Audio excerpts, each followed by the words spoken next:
Primeira carta de João, capítulo 2, versículo 15 ao 17. Aleluia, que fim de semana espetacular que tivemos.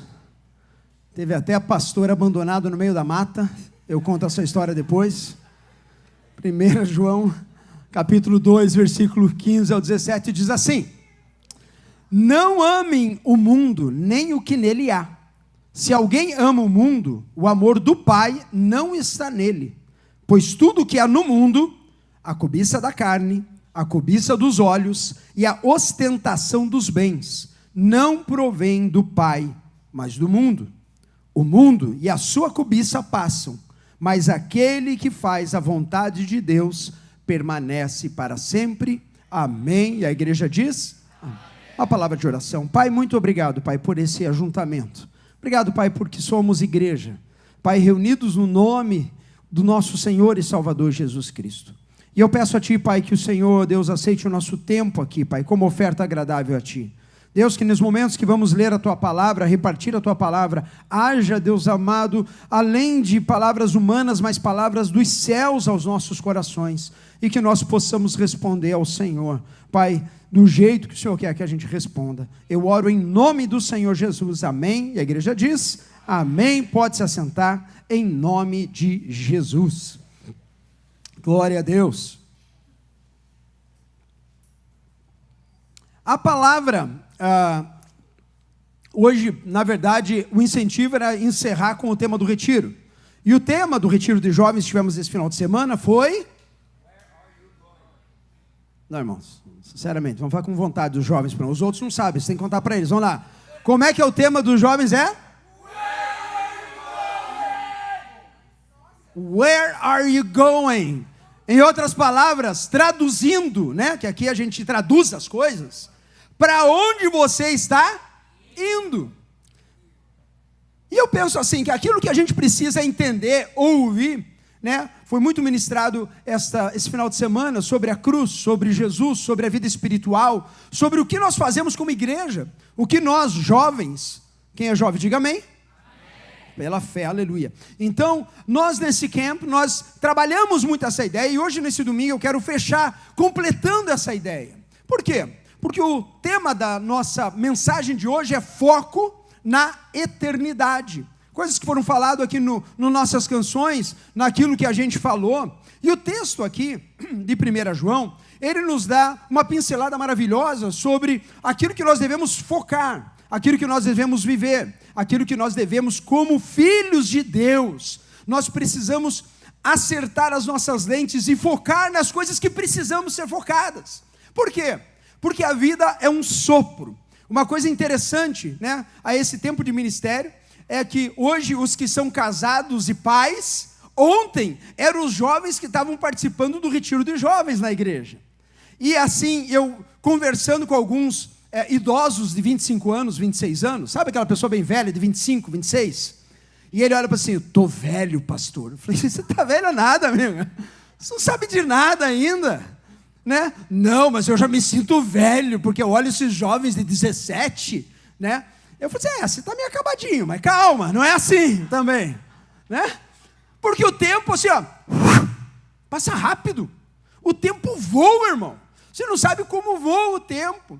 E nós temos que ter a convicção todos os dias de escolher como estamos investindo o nosso tempo, a nossa vida.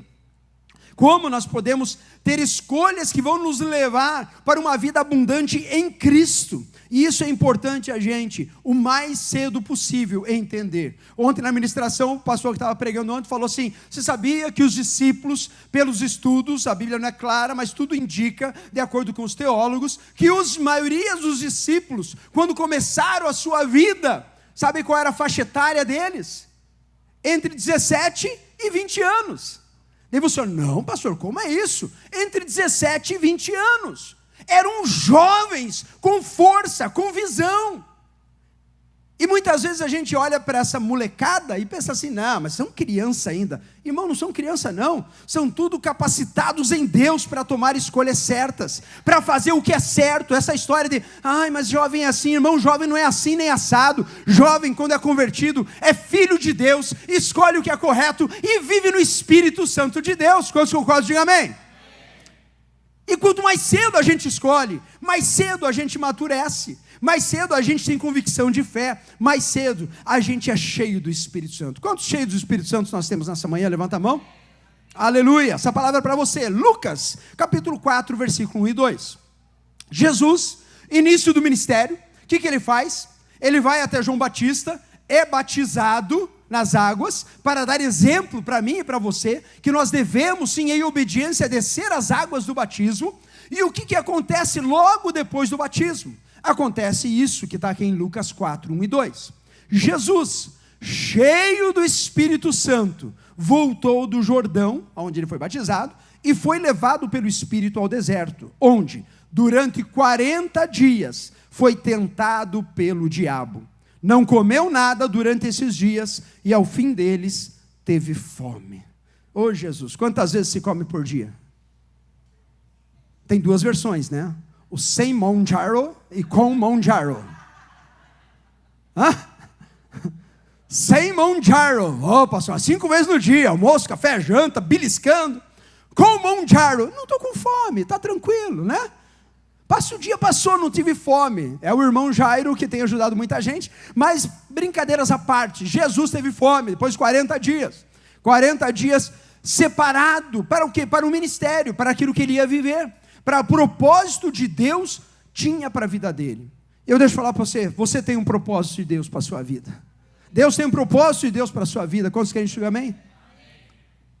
Deus tem um propósito na sua vida, não importa a faixa etária que você está. Você pode ser um adolescente de 12 anos, você pode ser um adolescente de 18, você pode ser um adolescente de 25, você pode ser um adolescente de 40, 50 anos, porque no fim da história, todos nós somos eternos adolescentes, sabia disso? Só muda os sonhos, irmãos, só muda a maneira e amadurecimento, mas todos nós temos dentro de nós esse desejo de jogar bola e pegar a bola lá do outro lado do campo, homens. Quando a gente tem 18 é fácil, quando a gente tem 50, mas o desejo está lá, né, Nelson? O desejo está lá. A gente brinca porque teve um pastor na cidade que lançaram uma bola no começo de um jogo e ele saiu correndo. E ele conta, esse pastor, que ele pensou, eu vou chegar. De repente, eu não sei o que aconteceu, ele estava no chão. E a bola foi. E daí, irmãos, não tem o que fazer. Tem que orar por esse pastor na cidade.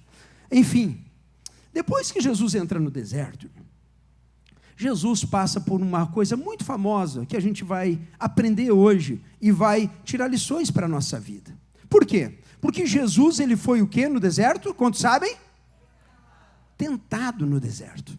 E note que ele foi tentado antes de iniciar o ministério, antes de ir para o campo de batalha.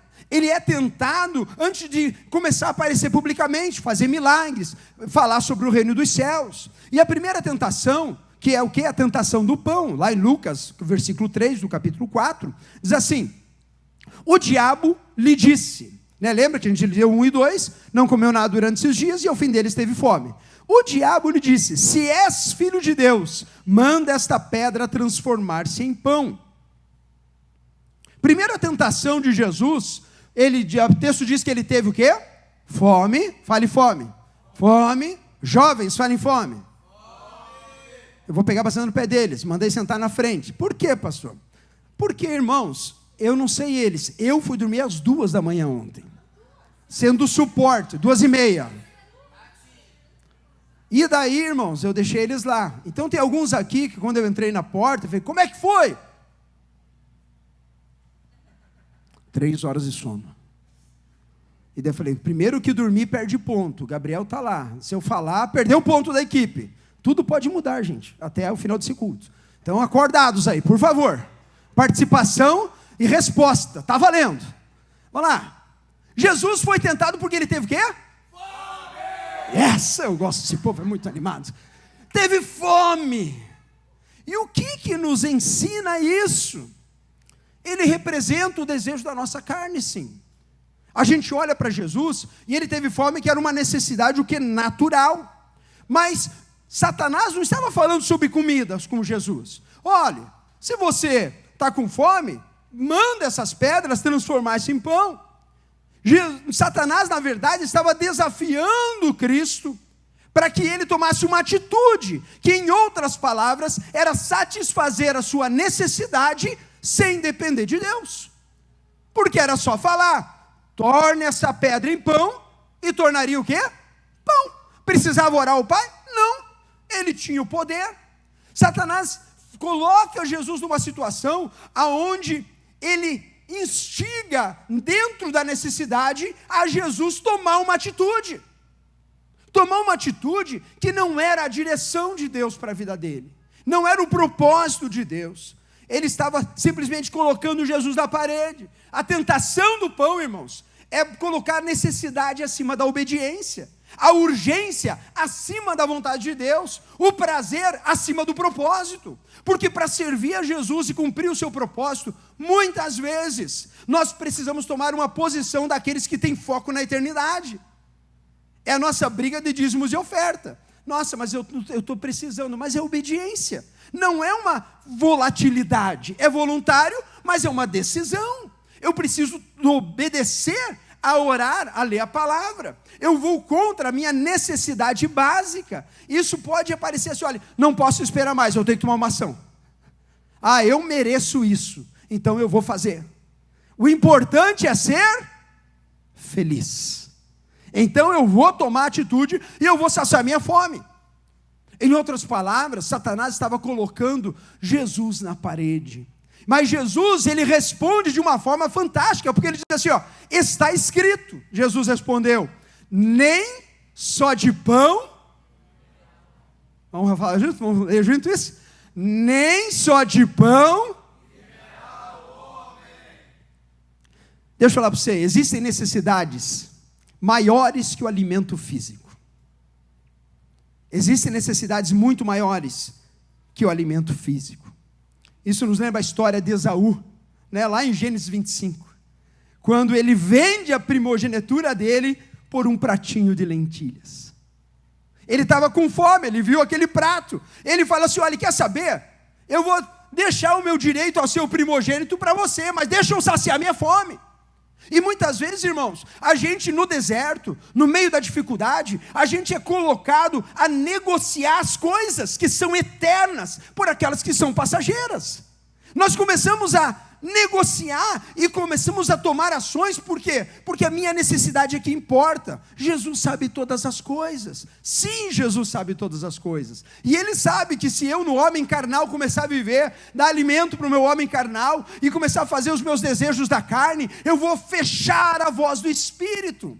E como o Espírito Santo, Ele precisa hoje falar ao nosso coração. Nos tempos de hoje, estava lá antes do culto compartilhando com os meninos e falando sobre a vida, e eu falei assim, é engraçado que nós viemos do Brasil, e no Brasil é uma necessidade muito forte.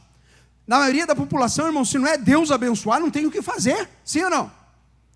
No Brasil, na grande maioria da população, eu tenho que ir para a igreja, porque ou há uma orientação divina, ou eu não consigo ferramentas. E daí eles vão para uma igreja, ele vai para o centro espírita, ele vai para whatever que você possa nominar de religiões, procurando o além para ajudar ele, porque não há meios de fazer. Mas pastor, aqui nos Estados Unidos não acontece possessão demoníaca há muito tempo, não há gente possessa. Eu falei, sabe por quê? Porque na altura de um país como os Estados Unidos, Satanás não tem muito trabalho, irmãos. Sabe por quê? Porque existe um outro Deus nessa terra, que faz e draga as pessoas para o inferno. Sabe qual é esse Deus? Mamon. O dinheiro leva as pessoas e faz com que elas adorem a Ele. E começam a negociar valores para satisfazer os seus desejos próprios. Porque vou te falar uma coisa, sempre um carro bom é melhor, sempre um barco maior é melhor, diga amém? Uma casinha melhor é maior, é melhor, amém? Pastor, mas é contra? Não, Absolutamente, irmãos. Tem uma casa com 10 quartos para receber a igreja toda lá. Uma piscina enorme para a gente tomar banho. Está tudo bem. O problema, irmãos, é quando a gente negocia o espiritual através do carnal. E a gente precisa abrir os olhos. Jesus sabia o porquê ele estava ali no deserto. Jesus não estava passeando, Jesus não estava perdido. Ele sabia que ele era o Deus encarnado. Ele sabia que ele não ia vender o chamado dele por uma pedra virada em pão. Jesus sabia que a sua necessidade da carne estava abaixo da sua necessidade do Espírito. Por isso ele fala: nem só de pão viverá o homem. Nem só de pão viverá o homem, irmãos. Primeira lição que a gente tira desse dia, que a tentação do pão é para a gente colocar as nossas prioridades em lugar. E como é necessário nos dias de hoje. O texto continua no versículo 5 ao 7. O diabo o levou a um lugar alto e mostrou-lhe num relance todos os reinos do mundo. E lhe disse: eu te darei toda a autoridade sobre eles e todo o seu esplendor, porque me foram dados e posso dá-los a quem eu quiser. Então, se me adorares, tudo será teu. Só Satanás para ter essa ousadia diante de Cristo Jesus. Por quê? Porque ele era anjo de luz. Porque ele caiu. E ele começa a mostrar aquilo que valia nesta terra: os reinos, o poder, a fama. Se eu falasse para você hoje, eu sei que não é todo mundo, mas a grande maioria, você gostaria de um dia para a noite ter 15 milhões de seguidores e você ser um influencer poderoso na era atual? Hã? Daí você fala: pô, pastor, ia ser bênção, eu ia pregar o evangelho. Será mesmo? Irmão, você com 50 seguidores não bota nem versículo bíblico no teu stories. E daí com 15 milhões você acha que vai ser o Billy Graham da atualidade. Não. O problema é que muitas vezes, nós nos deparamos com as tentações do reino. Poder, sucesso, atalhos para conquistar aquilo que a gente deseja. A gente deseja, não a vontade de Deus. E daí, irmão, quando a gente começa a fazer atalhos, quando a gente começa a negociar princípios, quando a gente começa a fazer assim: olha, deixa, isso é contra a palavra, mas está tudo bem. Isso é contra o princípio do Senhor, mas está tudo bem. Mas uma olhadinha só não faz mal nenhum, né, pastor? Eras digitais. Mas uma paquerada aqui, uma traição ali. Mas eu guardar aqui, o troco foi errado, mas deixa eu guardar. É só $100 que a pessoa se enganou. Eu estava precisando tanto. Foi até bênção de Deus. Não, irmão. Foi a tentação do diabo que fez a mulher, deu o troco errado e você enfiou no bolso. E está achando que é bênção. Note que muitas vezes Satanás, ele se disfarça de anjo de luz. Por quê? Porque ele quer te pegar e me pegar na tentação dos reinos. Ele fez isso com Cristo. Ele fala assim: olha, ele levou um lugar alto e todos os reinos do mundo, eu te darei autoridade, poder, e todo esplendor, e todo o holofote que você merece. A tentação, irmãos, continua do mesmo jeito nos dias de hoje. Sucesso sem caráter, dinheiro sem honestidade, ministério sem santidade. Vivemos tempos difíceis, aonde cada dia mais ministérios, ministros, pastores, padres, o que você quer nomear, cada dia mais parece escândalo. Por quê? Porque negociaram valores do reino. Influência sem submissão. Eu quero ser influência, mas eu não aprendi ainda a passar o crivo da caminhada com Jesus. Eu quero pegar o fruto, mas eu não quero plantar. Eu quero desfrutar das coisas deste mundo. Irmão, deixa eu falar para você. Deus tem uma vida excelente para mim e para você. Quantos querem dizer amém? Eu creio nisso. Nós temos uma vida excelente. Mas deixa eu te falar mais a verdade. Essa vida excelente já está disponível hoje, aqui e agora. E eu deveria já estar vivendo, você já deveria estar vivendo o melhor de Deus, aleluia. Por quê? Porque o Espírito Santo de Deus habita em mim. Eu não sei qual melhor coisa você quer nessa terra. Eu te falar, não existe nada, absolutamente nada, que possa ser melhor. E muitas vezes, quando Satanás chega para Jesus e bota as tentações do reino, ele fala no final o seguinte: olha, tudo isso que é bom, tudo isso que você gosta, tudo isso que é legal, você vai ter se me adorares. E note isso, irmãos.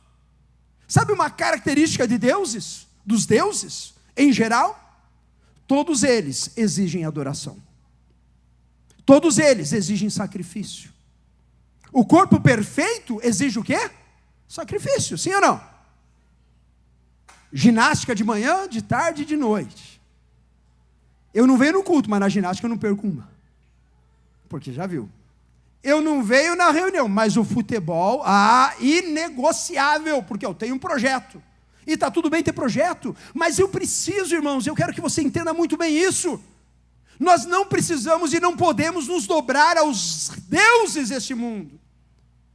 Porque daí, todo Deus exige sacrifício.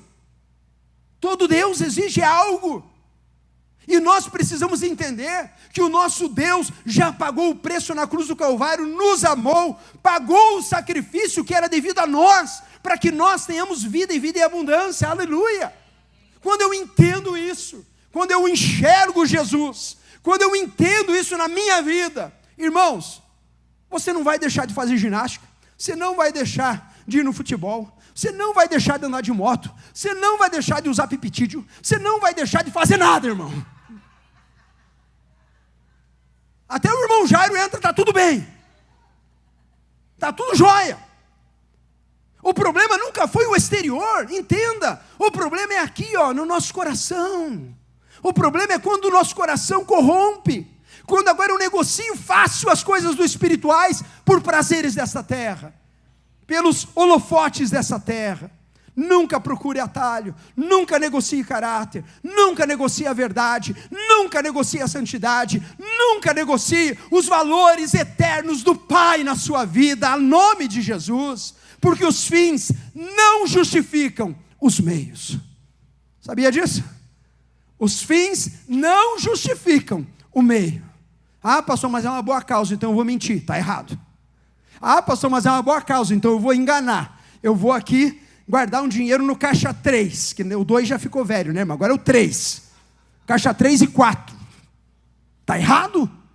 Mas eu vou dar na obra. Está errado, irmão. Porque o certo é certo, o errado é errado. A obediência é obediência. E eu preciso escolher todo dia. Não ache que isso é fácil. Você olha para mim e fala assim: pastor, para você é fácil, só falta asas e o Senhor subir para o céu. Não é assim não, irmão, pelo amor de Deus. Difícil. Estou pregando para mim mesmo.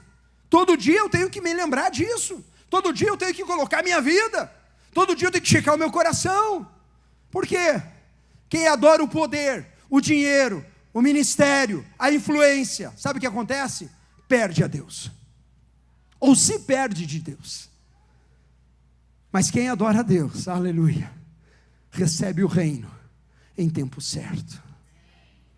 Buscai primeiro o reino de Deus e a sua justiça, e todas as demais coisas vos serão acrescentadas. Sabe qual é o problema? Que a gente não quer todas as demais coisas de Deus para a nossa vida. A gente quer todas as nossas coisas para a nossa vida. E daí o versículo fica inútil. Por quê? Porque o que Deus tem para mim, eu não quero. Eu quero o que eu quero para mim. Eu tenho o poder de fazer e executar. E deixa eu falar uma coisa, irmãos. Jesus responde a essa provocação de Satanás da seguinte forma. Jesus respondeu com argumentos fortes. E ele diz assim: está escrito: adore o Senhor, o seu Deus, e só a Ele preste culto. Fácil. Charles Spurgeon, um teólogo britânico, pastor batista, ele fala o seguinte no livro dele: nenhuma espada é tão afiada contra Satanás como a palavra de Deus. Mas sabe qual é o problema, irmãos? Quem não conhece a palavra, dificilmente reconhecerá as mentiras do inimigo. Porque Satanás conhece a palavra também. Satanás, ele vem para Jesus e começa a dar versículos bíblicos para ele. Ou você acha só porque está na Bíblia está certo o que botam na internet? Ou você acha só porque o cara falou e destacou, falou em Apocalipse e tal, blá, blá, blá, blá, blá, blá, blá, blá, tá certo. Irmãos, quem não conhece a Bíblia, engole tudo que botam goela abaixo. E por isso a igreja não foi convocada para ser uma ignorante espiritual. Ela foi convocada para ler as Escrituras, para entender o Evangelho, para entender o plano da salvação, para entender o que é viver em Cristo, e Cristo em mim. Como diz um cantor, até o ponto que eu não saiba mais quem é Cristo e quem sou eu, de tanto Cristo que eu tenho na minha vida. Em nome de Jesus, irmão, isso é maravilhoso. Eu queria que estivesse dando risada, dando aleluia. Nossa, cara de velório para mim, isso não. Isso é bom demais, aleluia. Porque não há outra razão para a vida a não ser o Evangelho. Não há outra razão na vida, irmãos, a não ser agradar o nosso Senhor e Salvador Jesus Cristo. Abraão e Ló, lá em Gênesis 13, eles chegaram um momento onde eles tiveram que dividir. Tinha muita coisa. E daí Abraão, olha, para onde você vai, escolha. Você vai para um lado e eu vou para o outro. Ló olha para um lado, terra fértil, tudo verdinho, tudo bonitinho. O que ele fala? Esse lugar melhor é meu. Abraão olha para o outro lado, ok, fui para o outro lado menos favorecido. Só que Ló vai para uma região onde tinha Sodoma, onde tinha homens violentos, aonde ele não recebe a bênção. Ló vai para esse lugar. Abraão, ele vai para o outro, debaixo da obediência do Senhor para a vida dele. E a história conta que Abraão cumpre o propósito dele. Ló ganhou a riqueza rápida, o terreno bonitinho. Abraão pegou e foi no lugar onde tinha que desbravar, plantar para colher.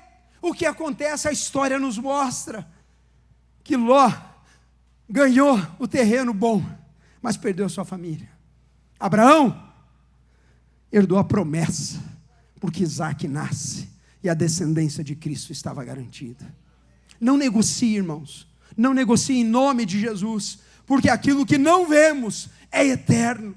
Cristo em nós, a palavra da verdade. Nunca aceite atalhos que Deus não preparou para a sua vida em nome de Jesus. Não coma no prato do diabo. Nem sempre o que é bonito é a vontade de Deus.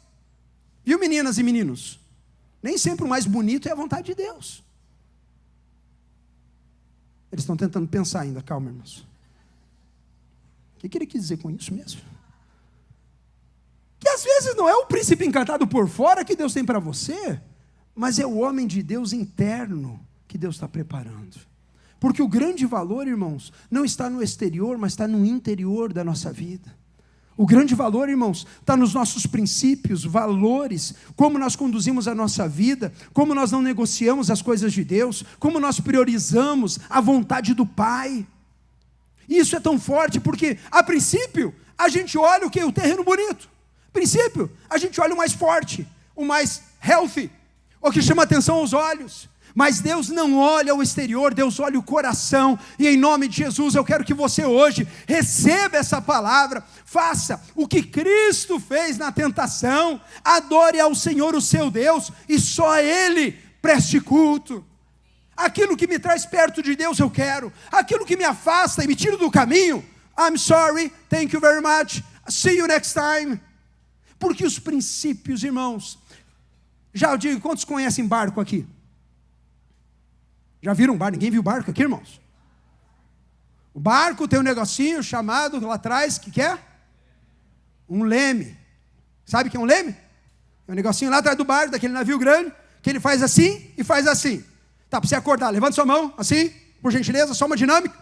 Faz assim, agora faz assim. Ótimo, ó, já deu uma atividade na circulação. Vamos lá, bom.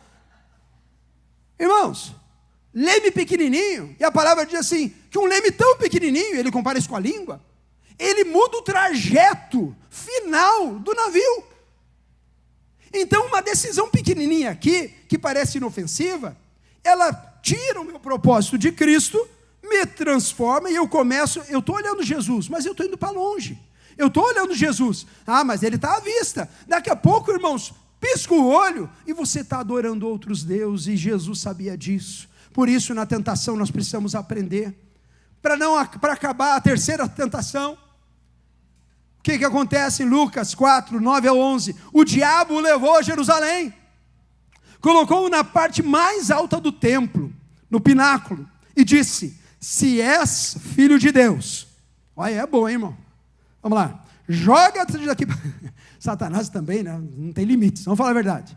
Joga-se daqui para baixo, pois está escrito. Note que ele fala. Satanás está argumentando com Cristo, que é a própria palavra encarnada. Ele dará ordem aos seus anjos e ao seu respeito, para o guardarem. Com as mãos eles o segurarão, para que você não tropece em alguma pedra. Ai, que lindo, né? Mas Jesus falou, importa é ser feliz. Não, Jesus não falou isso, irmão. E aqui, Satanás usa a palavra para confrontar Jesus, e coloca Jesus nesse pináculo, lugar mais alto, irmãos, dos muros de Jerusalém. Dá para ter uma vista enorme, linda lá. E ele fala assim: olha, Jesus, faz o seguinte, se jogue daqui. Você não é filho de Deus? Sabe qual é a primeira coisa que Satanás faz também na nossa vida na atualidade? Ele começa a checar a tua identidade como filho de Deus. Ele começa a te colocar na parede. Você não é filho de Deus? Então, põe à prova. Jogue-se daqui. E daí, irmãos, a gente entra nesse lado aonde Satanás questiona a identidade de Jesus, mas também mexe com orgulho. Porque, irmãos, não tem nada mais horrível do que alguém duvidar daquilo que você é. Sim ou não? Luiz, você faz o que? A tua profissão é TI. Daí chega alguém para o Luiz e fala: se você fosse um TI, você faria isso, aquilo, sem permit. Daí você: pô, mas eu sei fazer. Eu sei como é que é. Ah, mas deixa eu fazer. Vou mostrar para ele que eu sou. Que eu posso. Edu, você coloca pisos, um profissional de pisos. Daí chega o cara aqui: olha, vamos fazer uma coisinha errada aqui. Ele fala: não posso fazer. Se você fosse um bom colocador de pisos, você dava conta disso, ó. Opa, mexeu agora com o meu bril. Quem disse que eu não sou um bom profissional nessa área? Quem disse que eu não sou capaz de fazer isso? Eu vou fazer, só para provar para você que eu sou. É isso que Jesus sofreu na terceira tentação. E aqui ele coloca na nossa vida algo muito interessante. Por quê? Irmãos, a tentação de Satanás para Jesus, na terceira tentação, sabe qual era? Obrigar a Deus a fazer um milagre. E muitas vezes hoje a gente faz isso. Deus tem que fazer, porque eu estou falando da palavra, e Ele tem que fazer. Irmão, deixa eu dar uma boa notícia para você. Deus não tem que fazer nada para você nem para mim. Ele já fez na cruz do Calvário. Ele é Deus, eu não sou. Deus vai me proteger, mesmo que eu seja inconsequente. Vou pegar meu carro e andar 120 milhas por hora na I-40, eu não vou sofrer acidente. É assim que funciona, sim ou não? Mantenha acordado aí, fica comigo, está quase no fim, vamos lá. Vocês não sabem, eu estou com uma lente de contato aqui, tipo daqueles modernos, assim, que fica checando, ele está vendo tudo lá fora, vamos lá. Lá atrás. Entenda, irmãos, que a nossa vida em Cristo não é uma vida inconsequente. Aquilo que eu planto, como o pastor Hudson pregou hoje, eu colho. Se eu ando acima da velocidade e colocando a minha vida em risco, Deus não tem obrigação nenhuma em botar anjo para me proteger, porque eu estou escolhendo este caminho. O livre-arbítrio me deixa hoje nesta terra escolher o que eu vou fazer. Se eu começo a fumar um baseado, andar em caminhos distantes, começar a experimentar drogas ilícitas, né? Você acha que vai acontecer? Deus vai dizer: não, Ele vai me proteger. Não, irmão. Você corre o risco de morrer de overdose. Por quê? Porque as nossas escolhas. Jesus, ele foi tentado, e é interessante porque Jesus responde a Satanás também com a palavra: dito está, não põe à prova o Senhor, o seu Deus. Irmãos, vai comprar um carro, tenha orçamento para pagar o carro, pelo amor de Deus. Vou comprar uma casa, tenho dinheiro para pagar a casa. Por quê? Porque a conta chega. Não, mas Deus vai fazer. Mas, irmãos, nós temos cérebro para pensar, para raciocinar, para tomar passos. E muitas vezes passamos dificuldades? Claro que passamos. Muitas vezes planejamos, fazemos a coisa certa e mesmo assim passamos dificuldades? Lógico, e Deus é um Deus que está conosco. O que eu estou falando é que quando Satanás coloca Cristo na parede, fala, se joga. E Jesus olha para si e fala, olha, não põe à prova o Senhor, o teu Deus. Está escrito. E eu preciso entender isso, irmãos. Porque a minha vida vai ficar muito mais suave nesta terra. A minha vida vai ficar muito mais agradável na presença de Deus. E o propósito dEle é que vai ser cumprido na minha vida. Eu não vou agir irresponsavelmente, porque Deus cuida e vai prover de algum jeito. Não, irmão. Eu preciso me colocar na presença de Deus e ter sabedoria para tomar os meus passos, para tomar as minhas ações. Porque transformar a fé em presunção, Deus de empregado, e eu viro adorador de mim mesmo. Eu faço o Deus que me serve, e não mais eu que sirvo a Deus. Isso é sério, irmãos. Isso é sério.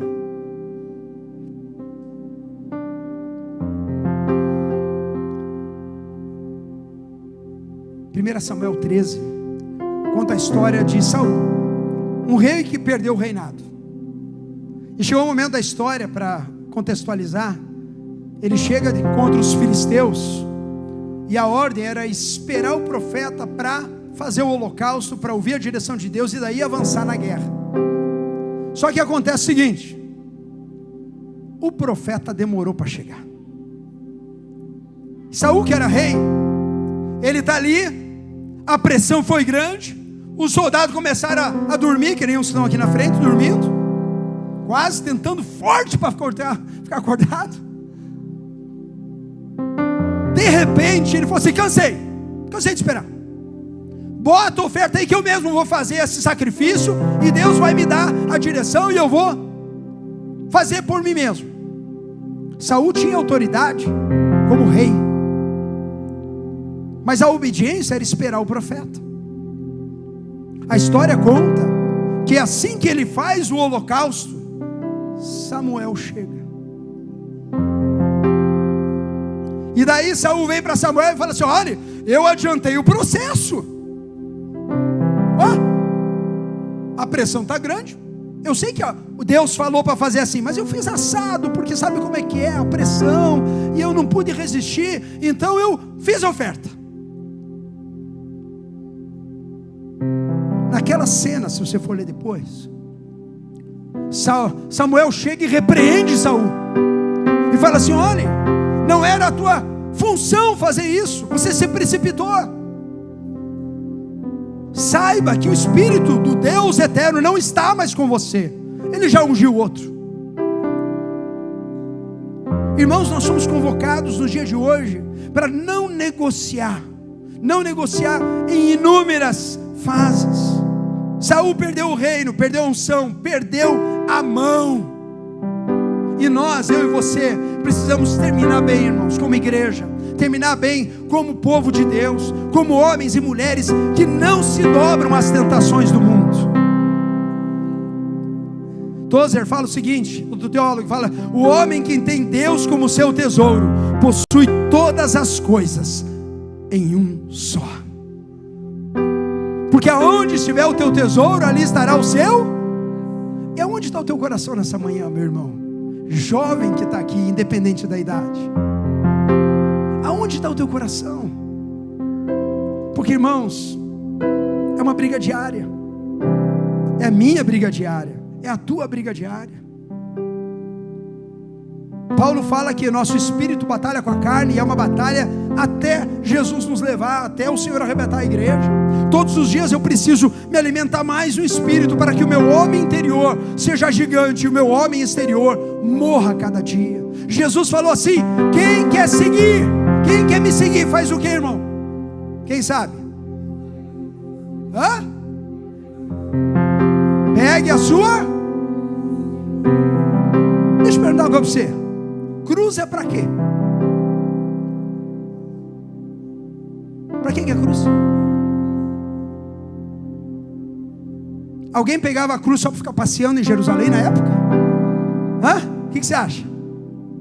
Vou para Disney.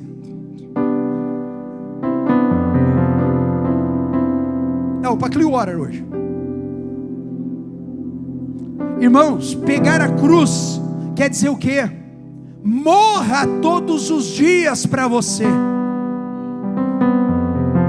Quem quer me seguir, pegue a sua cruz e siga-me. Eu preciso todos os dias pensar nisso. Eu preciso todas as horas me colocar na presença de Deus, falar: Senhor, eu escolho o Senhor diante das pedras desse mundo. Eu escolho o Senhor, Pai amado, diante dos reinos desse mundo, dentro dos holofotes desse mundo. Eu escolho ao Senhor, mesmo em tempos difíceis, mesmo em tempo de deserto, mesmo em tempo de muita loucura que eu esteja vivendo, porque Jesus estava 40 dias no deserto. Talvez você esteja hoje aqui há 40 dias, há 40 meses, há 40 semanas. Eu não sei qual é o teu deserto no dia de hoje, mas uma coisa eu sei, que no meio do deserto Satanás vem sim trazer tentações para que você se dobre, para que você negocie, para que você comece a se prostrar ao mamon desta era. Mas Deus está aqui hoje para falar assim: olha, eu continuo te amando, e eu tenho um propósito para a tua vida. Se hoje ouvires a minha voz, se hoje você entender e falar: Senhor, eis-me aqui. Pai amado, eu não quero me dobrar, Pai, a nada. Eu não vou nem me dobrar a mim mesmo, porque Jesus, sem o Senhor, Pai, eu não posso nada. Pai, sem o Senhor, Pai amado, eu não posso nem levantar de manhã, eu não posso trabalhar. Se não for o Senhor que me renovar, Deus, como é que eu vou enfrentar esse deserto? Como é que eu vou passar esse gigante? Como é que eu vou atravessar essa situação imigratória? Como é que eu vou lidar com as responsabilidades da igreja? Jesus, eu não sei o que fazer. Ok, irmão, talvez eu não saiba o que fazer muitas vezes, você também não sabe o que fazer muitas vezes, mas uma coisa, nós sabemos o que fazer, que é obedecer a palavra, a tempo e a fora de tempo. É obedecer a palavra, mesmo diante de necessidade ou em fartura, mesmo diante de tentações ou problemas. Jesus cumpriu o chamado dele.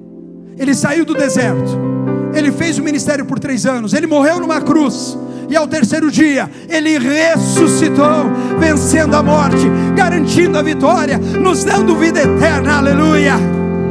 Ele não se dobrou, ele não se dobrou. Que você não se dobre aos deuses, à tentação, ao quer que seja, em nome de Jesus. Fique de pé onde você está.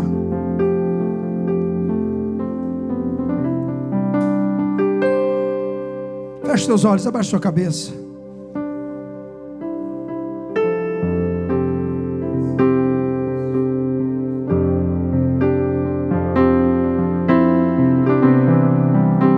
Pai, eu quero, Deus, hoje, Deus, orar, Pai, pela vida de cada um aqui. Deus, eu acho que uma palavra dessa não necessita chamado para frente, porque, Deus, aonde nós estamos, todos nós precisamos, Pai, de fortalecimento espiritual, para não se curvar, Deus, aos deuses e às tentações da era atual. Jesus, eu corro, Senhor amado, e eu rogo ao Senhor nesta manhã, Pai, que nós possamos ter o foco na eternidade todos os dias.